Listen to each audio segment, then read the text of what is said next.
Magandang araw po sa inyo lahat at ito po ulit tayo sa foundation class at ito po ang lesson 11. Ang lesson 11 is about the future.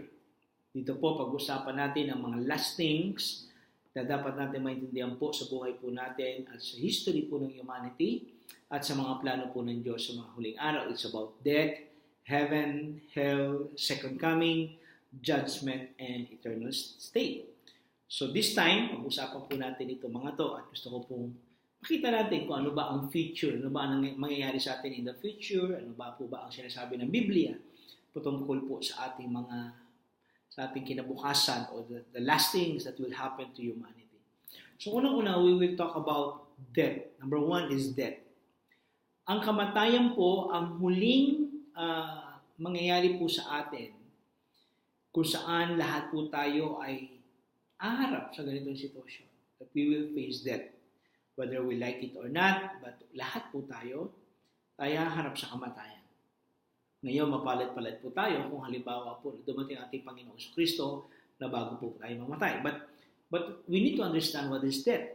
Death is the last station of man's existence. Death is a reality sa lahat po ng tao. Lahat po ng tao ay haharap dito, mangyayari sa kanya to. Kaya nga sabi sa Hebrews chapter 9 verse 27 that man shall live once and then after that he will face death. Okay? So mahalaga po na maintindihan natin ito kasi maraming tao hindi naniniwala na mamamatay siya, no? As if na parang siya ay immortal. But we need to understand that we are all just live with just a span of years dito sa mundo ito. Maaring 80, maaring 75, but every one of us, whether we like it or not, darating tayo sa kanyang point that we will face death. Pero we need to understand na ang death po ay hindi annihilation or hindi po ito something na pag namatay ka, parang nag-pop out ka na sa mundong ito.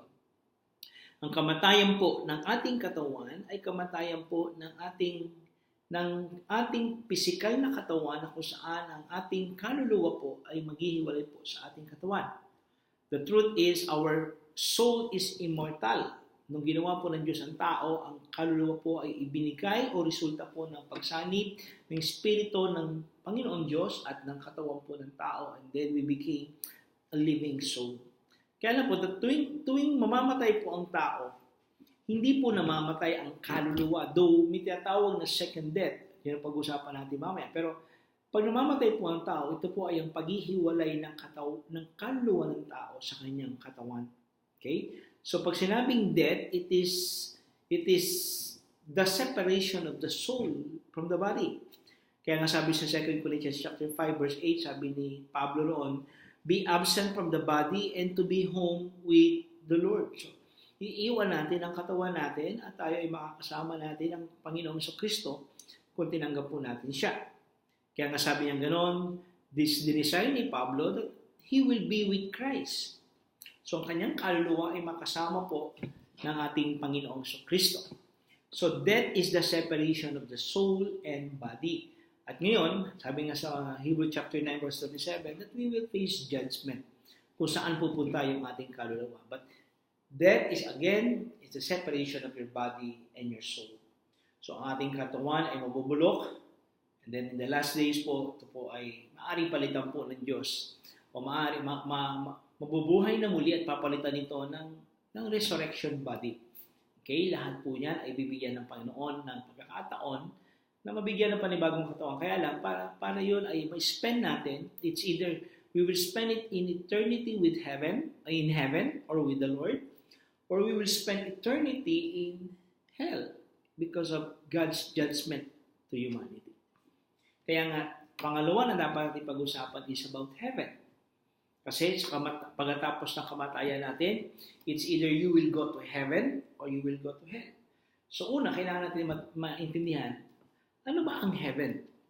The word heaven in the Old Testament means high or lofty. Sa heaven naman in New Testament means to cover or encompass. So it simply means that which is above.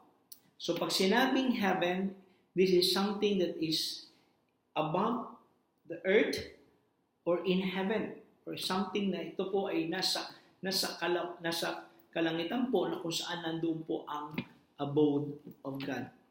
The word heaven sa Bible po ay makikita natin ang ginamit ito in three ways. Sa tatlong paraan po na ginamit ang salitang heaven. Okay, so yung una po ay yung tinatawag na the atmospheric heaven. Atmospheric heaven. Itong heaven ito po yung dinidescribe na kung saan po ay nakikita po natin. Ito po yung troposphere na kung saan ay pinapaikutan po ang ating mundo ng troposphere na kung saan ito po yung visible sa ating mata. Pag lumabas tayo, nakita natin. Yan po yung tinatawag na atmospheric heaven. Kaya nga yan ay sinabi sa Psalms 147 verse 8 and Genesis chapter 1 verse 20 na kung saan ay nandoon po nagdudwell ang mga birds, di ba? At nandoon po yung clouds, yan po yung tinatawag na atmospheric heaven.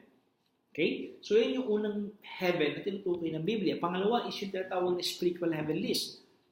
Itong spiritual heavenlies ay tinukoy din po sa Bible sa Ephesians chapter 6 verse 12 na kung saan ay realm po ng spiritual, ito yung tinatawag spiritual realm. The heavenly places. Diba? Ngayon, sa Bible sa Ephesians chapter 6 verse 12, makita natin dyan na ito raw ay lugar na kung saan nandoon daw ang mga spiritual realms or spiritual heaven, o mga spirit or ito raw ang lugar na kung saan pinananahanan ng masasamang espiritu. Okay? Ito yung tinatawag na spiritual heavenlies. Siguro maganda basahin natin yung Ephesians chapter 6 verse 12 para makita natin kung ano yung sinasabi doon. So Ephesians chapter 6 verse 12, sabi niyan, okay? For we wrestle not against flesh and blood, but against principalities, against powers, against the rulers of the darkness of this world, against spiritual wickedness in high places. Okay? Sa NIV, ang ginamit yan is the heavenly places. Okay? Heavenly places. Or the heavenly realms. So ito yung, I think, ito yung pagkatagpas po ng heaven na nakikita natin, paglabas po natin yan. Yung kasunod po yan, which is the outer space, I think that is the spiritual heaven na tinutukoy ng Biblia. Though, yes, hindi natin nakikita kung nasaan si Satan dyan o nasaan ang mga demon spirit dyan. But the Bible called it the spiritual realms or the heavenly places. Sinasabi na doon daw si Satan at ang kanyang mga kampo. Okay?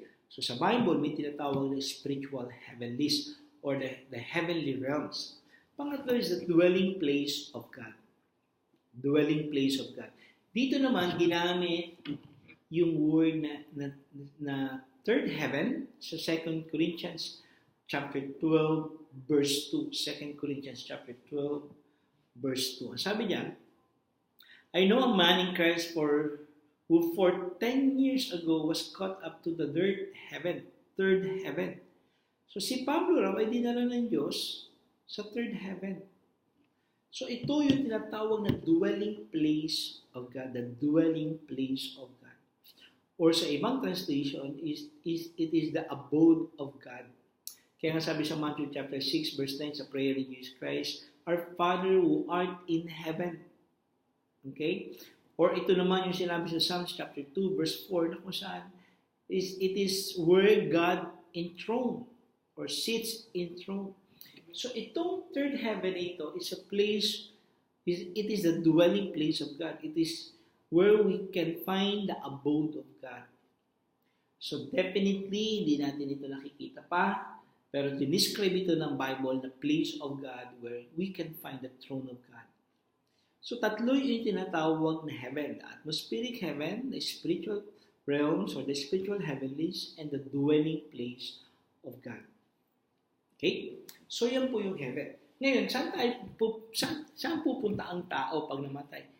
Definitely, ang sabi ng Bible that we will go to heaven. Okay? And then, darating ang point na ang heaven daw ay bababa raw sa mundo sa last days at makikita natin ang throne of God, the New Jerusalem, the New Heaven. Mamaya, explain pa natin mabuti yan. Pero sa Bible, lumalabas na merong tatlong ibig sabihin o tatlong heaven na dapat natin makita kung ito ba'y tinutukoy sa atmospheric heaven, sa spiritual realm, or the heavenly places, or the abode of God. So definitely, meron pong heaven. At yung heaven na gusto natin puntahan is the abode of God. Yun po yung pinangako ng Diyos sa atin, that we will be with God. Kung nasaan po ang Diyos, nandoon din po tayo sa pagdating ng panahon or after tayo mamatay, we will be with God in heaven. At yun ang ating hinihintay, at yun ang ating pinanghawakan na na-receive po natin, nung tinanggap po natin ang Panginoon sa Kristo. Pangalawa is yung hell, okay? Or impyerno. Yan. Whether we like it or not, may impyerno po. Maliwanag po ang sinabi ng Bible na may impyerno po. Hell is not something na parang idea lamang or something na parang figurative lang po. Sa Bible po makita natin na may dinescribe po talaga na hell. Kaya nga, di ba, yun nga yung reason kung bakit namatay ang ating Panginoon sa Kristo, because God doesn't want us to go to hell. So ngayon, may tatlong klase rin po, actually may 4 na klase pong hell sa Bible. Number 1 is yung tinatawag na Sheol. Sheol. Sa Old Testament, ang tawag po sa hell or grave is Sheol. Yung Sheol ay, pag translate po sa English word, yan po natin makikita yung word na grave or hell or pit. Okay? Sa Job chapter 17 verse 13, Psalms chapter 16 verse 10, at nire-refer ito kung saan daw nandoon yung mga patay. Okay? Where both good and bad people go upon death. Okay? Dito rin natin makikita na itong lugar na ito ay pagdadalan din natin, pagdadalan din ng mga nanampalataya sa ating Panginoong Kristo. Di ba? Sa Psalm 16 verse 9 to 11, Psalm 16 verse 17 to 15, Psalms 49 verse 15, nakita natin na ang mga mananampalataya ay i-rescue rin po sa Sheol. Okay? Sa Job chapter 21 verse 13, ang wicked din daw ay pupunta sa Sheol. Okay? Sa Psalms 9 verse 17, doon din makikita natin, ang wicked daw ay mapupunta sa Sheol. Okay? Ang Sheol po ay word na hell po sa Old Testament. Pero pagdating po sa New Testament, ang gamit po nila ay hindi Sheol, because sa Hebrew Bible po, ang Sheol ay grave or hell. Sa New Testament po, which is grave, Greek, ang ginamit na word yan ay Hades or Hades or Hades. So dinidescribe yan as Hades or equivalent to the Hebrew term Sheol. Kung makatandaan natin yung storya ni Lazarus, na kung saan pagkatapos siyang mamatay, the rich man and Lazarus, tama, the rich man and Lazarus. Na kung makikita natin yung si Lazarus, ay dinala po nandoon din po sa Sheol or sa Hades. Okay? Doon natin makikita na si Abraham nandoon din po sa Hades. Tapos yung rich man nandoon din po sa Hades. Okay? So lumalabas na ang Sheol ay may dalawang compartment. May tinatawag sa loob ng Sheol or Hades ay mayroong tinatawag na Abraham bosom at mayroong pong pit of fire or the lake of, ito po yung where it is gnashing of teeth at napakainit po.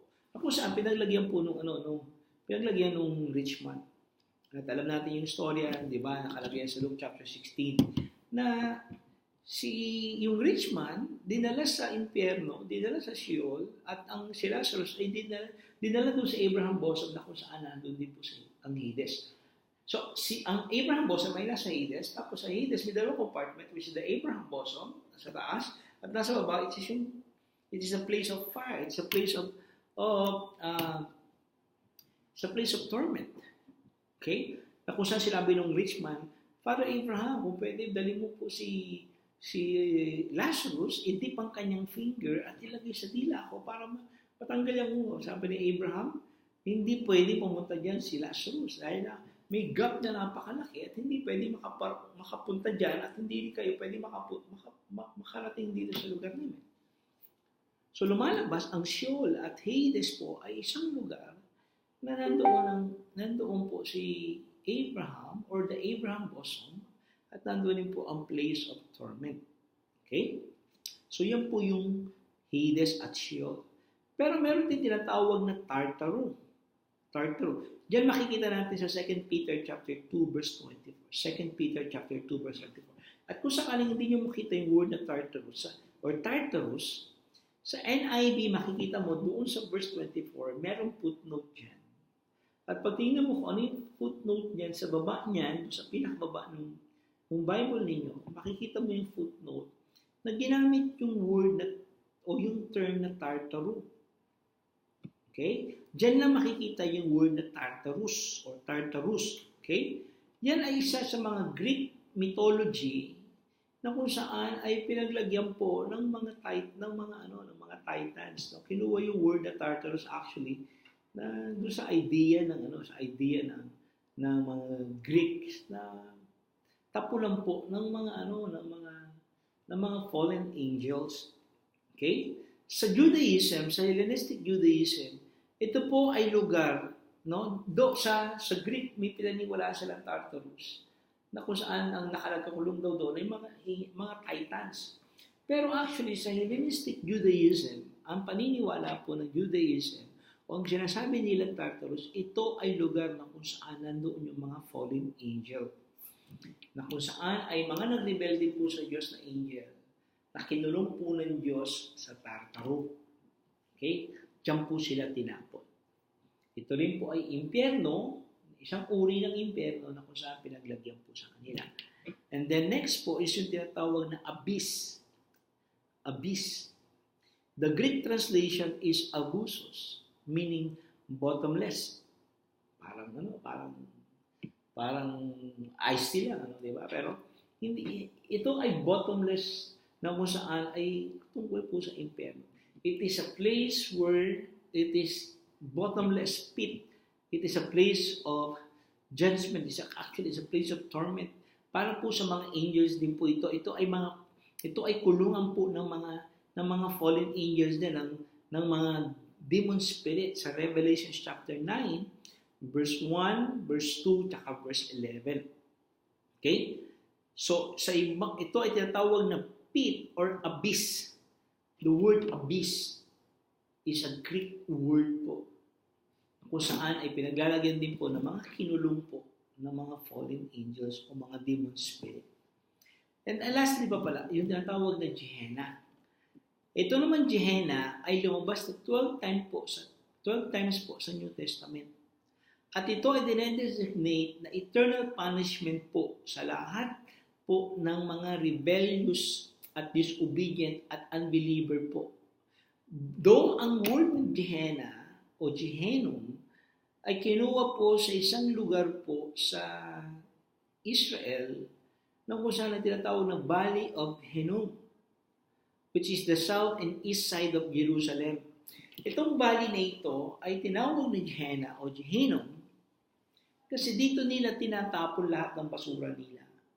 At sinusunog nila, at dito rin sinadala yung mga patay at mga patay na hayop, di ba? At mga refuse na katawan din ng mga kriminal, doon din tinatapon at sinusunog nila. So actually, the word Gehenna is like a synonymous of eternal punishment or the fire of hell. It describes the punishment connected with the final judgment. Kaya dapat maintindihan natin na yung word ng Gehenna is not only a place where they throw their garbage and their dead bodies, but rather yung word ng Gehenna po ay makikita natin din po sa Matthew 23 verse 15, verse 33, Matthew 25 verse 41 to 46, na kung saan sinulat po yung tinatawag na eternal punishment. It is a place where God will put all the rebellious people, those unbelievers, those disobedient po. At that will be the eternal punishment. Sa Revelation 21 verse 8, dinescribe to as a lake of fire. This is the second death. So, ito ay isang lugar kung saan pagdadalang po ng lahat ng mga unbelievers. Actually, yung unang ilalagay po rito ay si Satan at ang mga demon spirit po niya. So, yung word na hell po ay maraming translation po sa original language. So, lumalabas, pag sinabi natin hell, una yung tinatawag na Sheol, and then Hades. Yan po ay isa lang, kasi Hebrew and Greek po yan. Tapos Tartaro, Abyss, and Gehenna. So lumalabas po talaga, parang apat siya. Apat, hell, or yung Sheol and Hades, isa lang siya. Tartaro, which is the place of fallen angels. Abyss, ito po yung mga ito rin po, nakakulong din po ang mga nakakulong din po yung mga evil spirit na malulupit po na kung saan pakakawalan din daw po sa huling panahon. And then Gehenna is the place of eternal punishment. Dito naman itatapon lahat ng rebellious, lahat ng disobedient, at lahat, pati na si Satan at lahat ng demonyo dito itatapon sa Gehenna. Okay? So yan po ang heaven at hell. So tayo po ay mamamatay, that is the last moment of our life that we will face death. And then after death, we will face God, we will face the Lord Jesus Christ if we will go to heaven or hell. Pero dapat natin makita yung tinatawag na second coming. Second coming. Ano yung second coming? Second coming is, it is the reference to the second coming of the Lord Jesus Christ. Kasi yung first coming niya, o yung first time na dumating ating Panginoong Kristo, ito po nung dumating siya bilang tao, na naging baby sa pamamagitan po ni Maria o ni Mary, and then eventually He died for us. That is the first coming. Okay? But the second coming is when Jesus Christ will come back to us, to earth. Na literally babalik siya. Kaya nga sabi sa Acts chapter 1 verse 11, babalik po ang Panginoong Kristo. Kung paano siya umangat o umalis, pabalik sa heaven, ganoon din po siya babalik sa atin.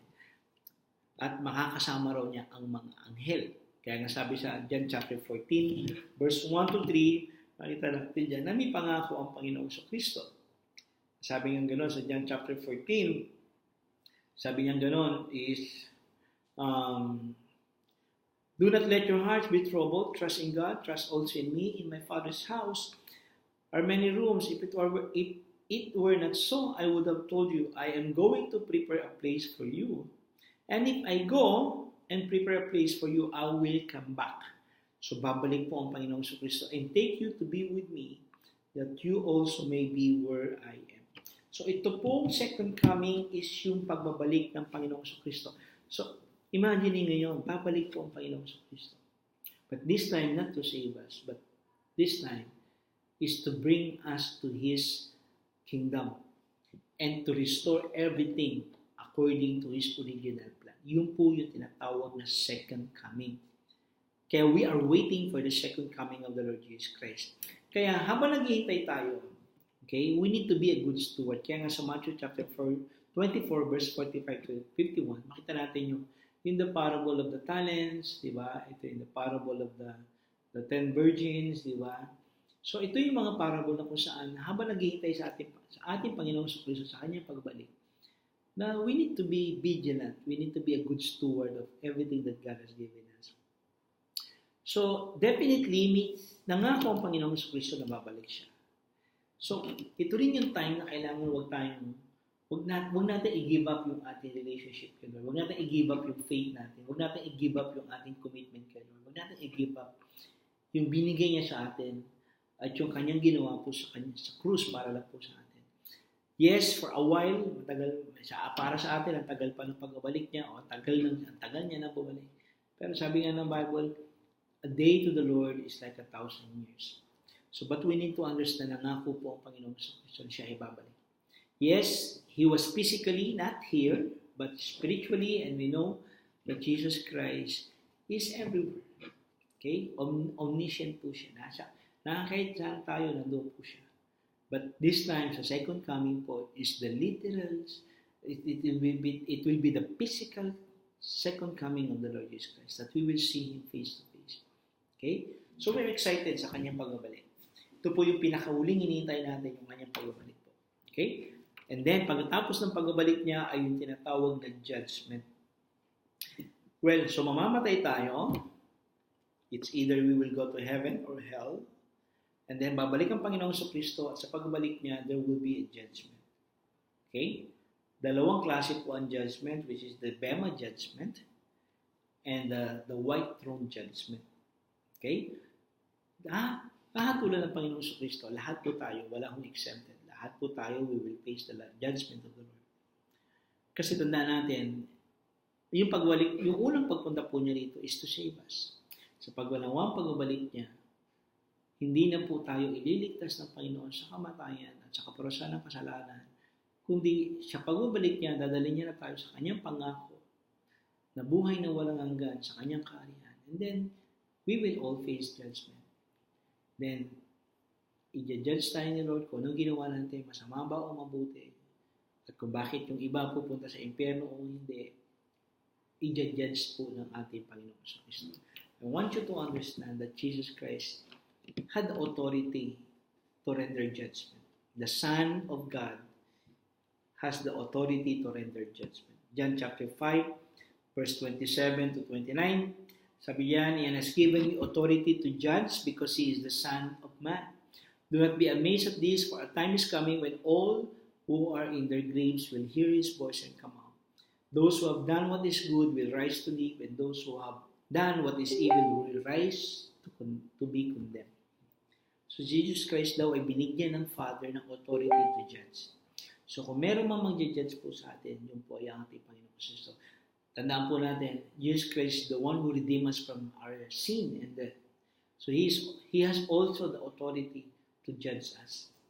If we neglect or we disown or we reject the grace and the gospel of the Lord Jesus Christ, then we will face judgment.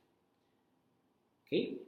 Next, that all people will be judged. Lahat po tayo. So number one, pagdating po sa judgment, lahat po tayo ay haharap sa ating Panginoong Kristo. We will all face judgment. Sabi sa Matthew 16 verse 27, For the Son of Man is going to come in His Father's glory with His angels, and then He will reward each person according to what they have done. So sa pagbabalik daw ng ating Panginoong Kristo, kasama ang kanyang mga anghel, tatanggap daw tayo ng kaukulang reward po ayon sa ginawa po natin. So, whether you are Christian or non-Christian, whether you are a believer or not a believer, still you will face judgment.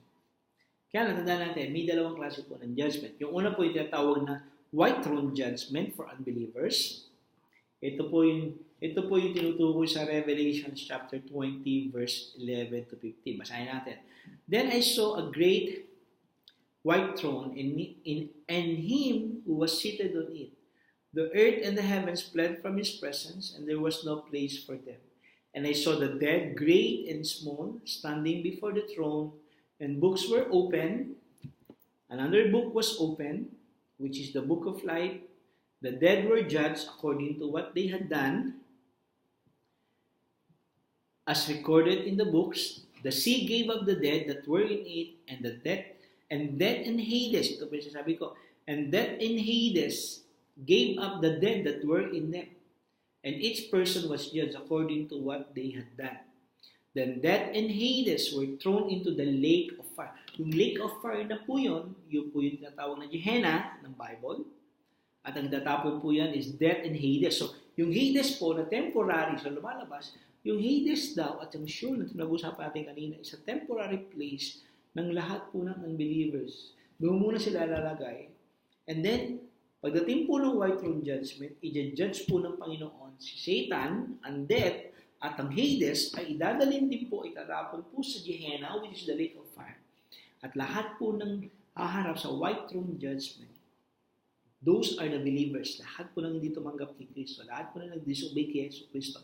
Lahat po ng hindi nagtuloy-tuloy kay Yesu Kristo at nagmahal sa ating Panginoong Yesu Kristo.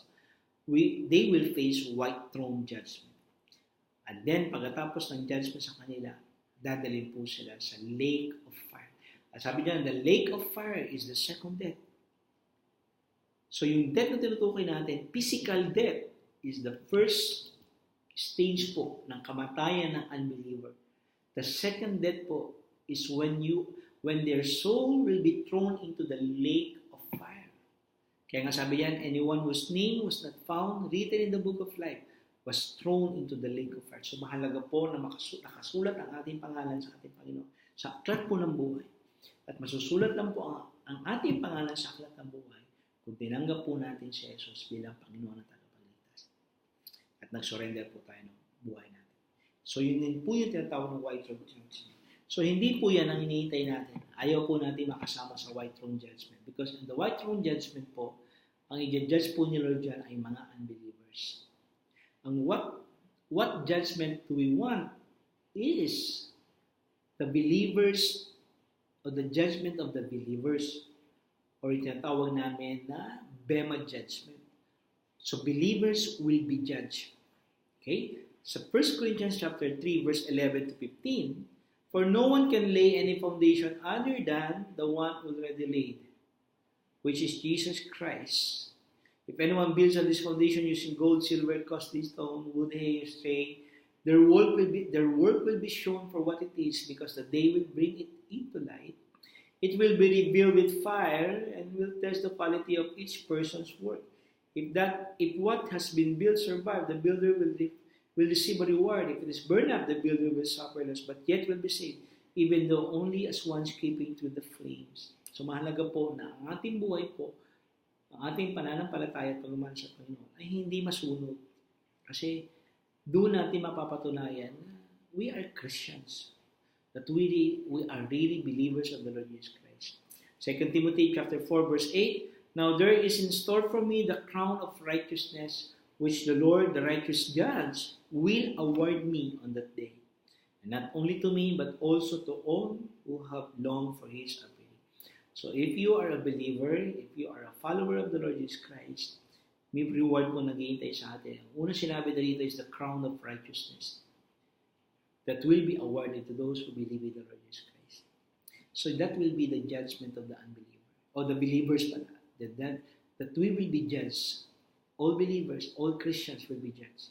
Judge tayo ni Lord, depende kung anong ginawa po natin. So, mahalaga na habang nandito po tayo, yes, you are saved, pero tandaan natin, we will receive reward.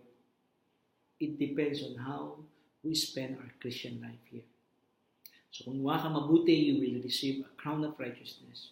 Pero kung wala kang ginawa para sa ating Panginoong Kristo, you just remain your faith in Christ and you did nothing for the Lord, then you will receive due reward from God. Hindi ko po alam kung paano po i-reward ni Lord yung mga naging unfaithful o hindi po nag-serve sa Kanya.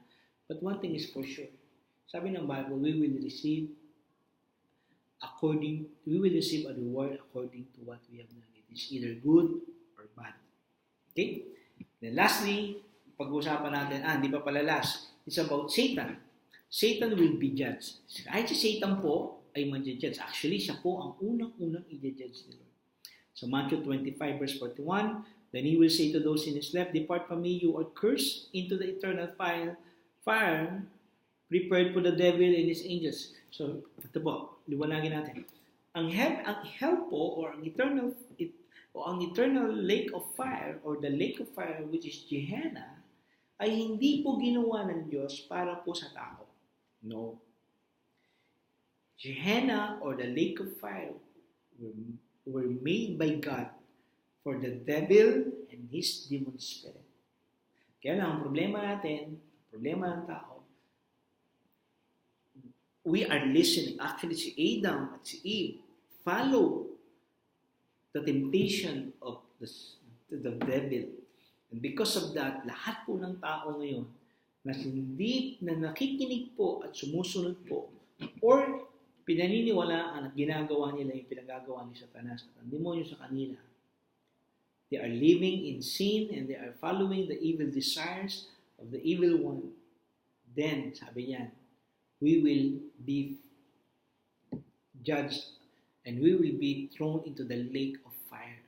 Kaya mahalaga po na tandaan natin, hindi dapat tayo mas makinig sa bulong ng demonyo sa atin at ang Nagbolongan sila sa atin. At never we follow Him or His advice or His dictation. Tandaan natin, ang hell po ay ginawa para sa kanila, hindi po para sa atin.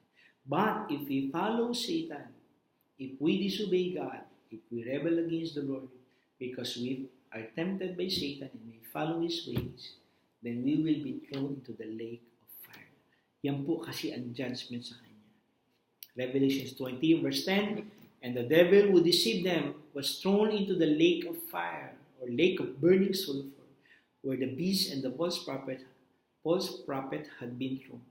They will be tormented day and night forever and ever. So the devil will be thrown into the lake of fire. Okay? So Satan will be judged. Then next is eternal state. Ito po. So, yes, we will face judgment. Kung believer ka, you will face the bema judgment of the Lord, that we will receive our reward from God. If you are unbeliever, you will face the white throne judgment. Dadaling ka sa impyerno, you will be thrown into the lake of fire. And then there will be an eternal state. Eternal state. What is eternal state? Eternal state is where there is no end of time. Hindi na natin alam kung saan, kung may beginning or end. Because eternity means there is no end, there is no beginning, there is no end. At ang eternal state po natin, kung ikaw ay hindi tumanggap kay Kristo, there will be an eternal judgment or eternal punishment or eternal torment, na kung saan, pag dinala ka na sa impyerno, one day ka na makakalayo doon, and you will be there in torment, in sufferings for eternity.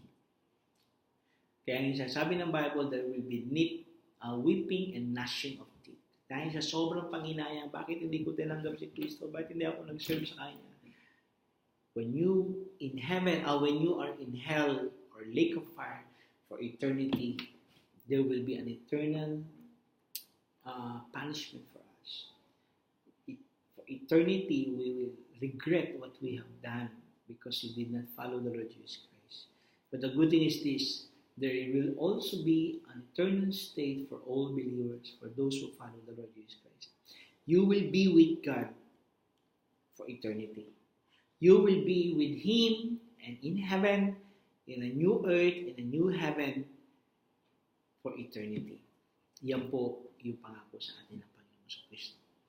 So I want you to understand, yes, time will come na may pangako ang Panginoon, dadalhin niya tayo sa Kanyang kalangitan, sa Kanyang bagong kaharian, sa bagong langit, sa bagong mundo. Revelation 21 verse 1 to 2, Then I saw a new heaven and a new earth, for the first heaven and the first earth had passed away, and there was no longer any sea. I saw the holy city, the new Jerusalem, coming down out of heaven from God, prepared as a bride, beautifully dressed for her husband. So that is the new Jerusalem, that is the new heaven. All believers, all followers of the Lord Jesus Christ will be in the new Jerusalem. That is the new heaven, where we can see God, where we can find in front the throne of God, the place of God, the abode of God. That is the new heaven. So napakaganda po ng pangako ng Panginoon sa Kristo. So huwag tayong bibitaw. Diba? Sometimes feeling natin parang totoo ba talaga mayroong eternal state? Totoo ba may future? Totoo ba may heaven? Totoo ba may inferno?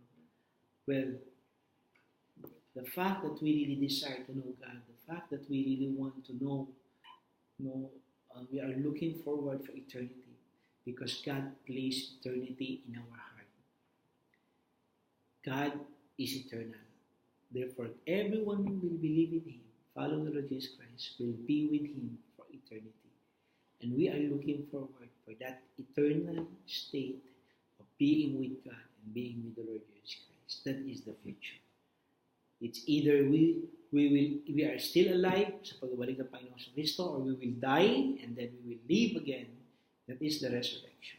And we will be with the Lord Jesus Christ. So that's it. That's it. Yun po yung tinatawag nating last days or the future. If you have any questions sa mga napag-usapan natin, I want you to just post a question sa baba ng video na ito. And then you can PM me. Pwede yung message po ako for any question na maaari gusto nyo pong itanong, lalo na po dito sa last days. So ito po si Pastor John Española. Maraming po salamat sa inyo.